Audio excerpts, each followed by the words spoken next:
Assalamualaikum warahmatullahi wabarakatuh. Nama saya Zara Putri dari kelas 12 MIPA 5. Seperti yang kita ketahui, para pemuda memiliki peran yang sangat penting dan strategis dalam perkembangan suatu bangsa dan negara karena mereka adalah kelompok sosial yang menentukan masa depan sebuah bangsa. Kali ini saya akan membahas peran pemuda dalam mengubah tata negara Indonesia pada kedudukan Jepang. Sebelum itu, kita harus tahu dulu masa pendudukan Jepang di Indonesia dimulai pada tahun 1942 dan berakhir pada tanggal 17 Agustus 1945. Seiring dengan proklamasi kemerdekaan Indonesia oleh Soekarno dan Muhammad Hatta atas nama bangsa Indonesia. Peran pemuda di sini sangatlah penting. Hal ini dapat dilihat dari kelibatan dan keikutsertaan para pemuda dalam organisasi gerakan pemuda pada masa kedudukan Jepang. Kegiatan pemuda di Indonesia pada masa kedudukan Jepang secara umum berbagi dalam 3 hal, yaitu yang pertama, gerakan organisasi pemuda yang bersifat militer dan semi-militer. Yang kedua, organisasi pemuda yang bergerak secara bersembunyi atau yang lebih dikenal dengan gerakan bawah tanah. Yang ketiga, organisasi pemuda bentukan Jepang yang disiapkan untuk membantu Jepang menghadapi Perang Asia Timur Raya. Kita jelaskan satu-satu. Yang pertama, gerakan organisasi pemuda yang bersifat militer dan semi-militer.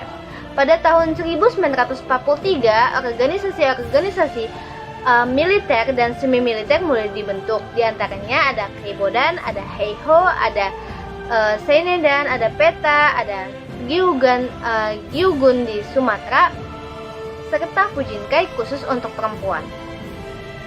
Dalam kelompok militer dan semi-militer ini, Jepang memilih para pemuda Indonesia dengan kategori usia antara 14 tahun sampai 25 tahun. Selain diberikan pendidikan militer, mereka juga dikenalkan dengan berbagai budaya dan tradisi Jepang. Seinedan yang merupakan sumber kekuatan pertahanan diharapkan dapat bergerak di semua kegiatan. Mereka diberi latihan kemiliteran dan indoktrinasi budaya serta tradisi Jepang selama 1,5 bulan secara bersama-sama dengan seluruh anggota Seinedan dari seluruh Pulau Jawa. Demikian pula dengan Keibodan yang dibentuk untuk membantu tugas-tugas kepolisian dan secara khusus diberikan latihan cara-cara menjaga keamanan meliputi wilayah udara, pantai, dan laut. Mereka dilatih untuk dapat melakukan penyelidikan terhadap isu-isu yang berkembang di masyarakat, mencari penjahat, dan mengawasi orang-orang yang tidak dikenal atau yang dicurigai pemerintah. Sama halnya dengan Seinedan, Keibodan juga mendapat latihan dasar-dasar kemiliteran secara umum dan intensif. Selain itu, ada Heiho yang diperuntukkan bagi para pemuda yang telah berhasil menamatkan pelajaran di sekolah menengah. Mereka mempunyai tugas khusus, yaitu menjadi bagian dari kegiatan Angkatan Perang Jepang yang tersebar di semua wilayah kekuasaan Jepang sebagai pembantu prajurit Jepang. Adapun juga pembelaan tanah air atau yang sering disebut PETA dibentuk dengan tujuan khusus, yaitu bekal bagi bangsa Indonesia ketika merdeka untuk dapat mempertahankan wilayahnya. Selain memperoleh pendidikan kemiliteran, anggota PETA juga diberi keterampilan memimpin pasukan dan strategi pertahanan. Tidaklah heran jika tokoh-tokoh utama PETA banyak sekali yang bergabung menjadi Tentara Nasional Indonesia. Yang kedua, organisasi pemuda yang bergerak secara bersembunyi atau yang lebih dikenal dengan gerakan bawah tanah. Pada umumnya, diikuti oleh para pemuda yang tidak menyukai fasisme Jepang dan memilih bersifat non-kooperatif. Contohnya ada kelompok Sukarni, kelompok Ahmad Subarjo, kelompok Sultan Syahrir, dan kelompok pemuda lainnya. Umumnya gerakan ini dilakukan dan dimotori oleh para pemuda yang tinggal di asrama-asrama mahasiswa.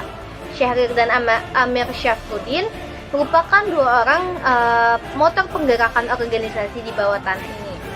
Mereka memilih idealisme yang kuat untuk tercapainya kemerdekaan yang harus direbut dengan tangan bangsa Indonesia sendiri.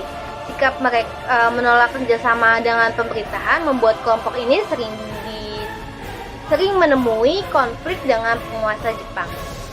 Yang ketiga, organisasi pemuda bentukan Jepang yang disiapkan untuk membantu Jepang menghadapi perang Asia Timur Raya. Contohnya seperti gerakan 3A, Hokokai Putra yang dipimpin oleh tokoh seperti Bung Karno, Bung Hatta, Ki Hajar Dewantara, dan Ki H. Mas Mansur. Mereka juga dikenal sebagai dengan nama Empat Rangkai yang bertugas melakukan mobilisasi umum seperti pengerahan tenaga Romusa dan melakukan persiapan penting bagi sebuah negara merdeka atau Chusein. Kemerdekaan Indonesia akhirnya dapat diperoleh berkat perjuangan bangsa Indonesia. Sejak saat itu terjadi perubahan dalam tata negara dari negara penjajah menjadi negara yang merdeka. Itu saja yang saya akan jelaskan di video ini. Saya mempunyai pesan untuk pemuda masa sekarang. Suatu bangsa yang besar akan bertahan karena ada pemuda yang menggerakkan perubahan dan melakukan kegiatan positif untuk memajukan bangsanya. Jangan sampai pemuda mudah terjebak dalam kegiatan yang tidak produktif yang justru akan menghancurkan masa depannya. Kita tidak melakukan perjuangan seperti yang mereka lakukan. Kita hanya melanjutkan perjuangan mereka untuk membuat bangsa ini semakin maju. Yang dimulai dari diri sendiri, di diri pemuda Indonesia untuk Indonesia yang lebih baik lagi. Sekian dari saya, kurang lebihnya mohon maaf. Wassalamualaikum warahmatullahi wabarakatuh.